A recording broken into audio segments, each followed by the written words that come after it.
Hey, what's going on, guys? Justin with Tier 1 Gear and EDC Reviews. Today we're going to be taking a look at the Monterey Bay Knives EZC 1.5. Now, this thing is excellent. Ray Laconico, hands down, one of my favorite designers. Quite possibly my favorite designer in the world. This thing is just absolutely stunning. Now, I know a lot of people are basically saying, oh, well, that's just like a liner lock EWC, which of course, yeah, it is, but it's also a flipper. It has extra liners. I mean, this is a more solid knife all around, and it's definitely a step up in terms of if you wanted to take this thing to work. You know, it would handle a little bit more than this guy right here. This is more of a gentleman-esque type carry, a dress-up carry, something you're not going to need a labor-ready knife for. This thing right here would definitely hold up to a lot more, and it just all around feels more solid.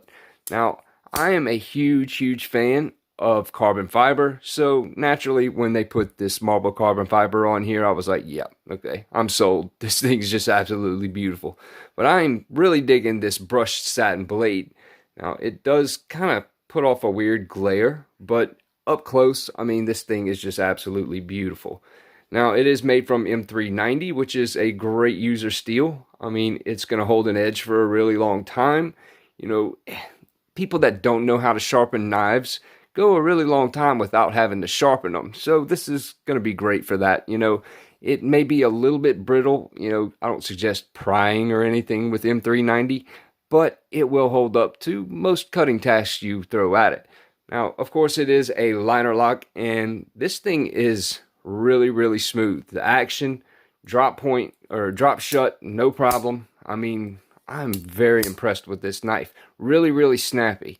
Now, all the hardware is actually made from stainless steel, but the pocket clip is titanium, which they do have a few Damascus clips available on the website. They normally have the slotted clips or the solid clips, but right now they only have the solid clips available. Now, this thing is really lightweight, and they do have a little bit of milling in here on the liners, which, you know, brings it down just a little bit more.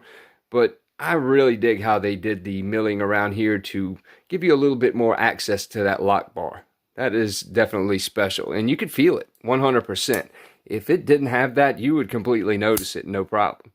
Now, the overall length on this guy is 6.75 inches. The blade is a solid 3 inches, with a cutting edge of 3.25, width of 1 inch, and a thickness of 0.12. Now, the closed length is 3.75. The width is 1 inch with a thickness of 0.45. Now, my camera is going crazy today. Don't know why. Let's get a weight on this bad boy. 2.305. You can't beat that, honestly. That's just a little more than a bug out. And you think this thing has liners, but let's see what this guy is. 2.055. That's really not bad at all. 0.3 ounces, that's with liners. And again, this is a much stronger knife, but you know, I still love this bad boy. That double detent is just fun. Anyway, let's compare this guy to the ZT-0450. See, about maybe 3/4 of an inch smaller than the ZT. Let's see. The Civivi Odium. That's a beautiful knife right there. You can see it's about an inch smaller than the Odium. And throw in the Deca for good luck. Yeah, about 3/4 of, well, yeah. A little over a half an inch, I guess, shorter than the Deca. Again, great EDC size. This makes an excellent dress-up knife or dress-down knife. It all depends on you, and honestly, I cannot recommend MBK enough. Monterey Bay Knives makes a great, classy knife. And if you haven't yet, definitely go check them out. Anyway, I hope you guys enjoyed this video. Like, share, subscribe. See you guys on the next one.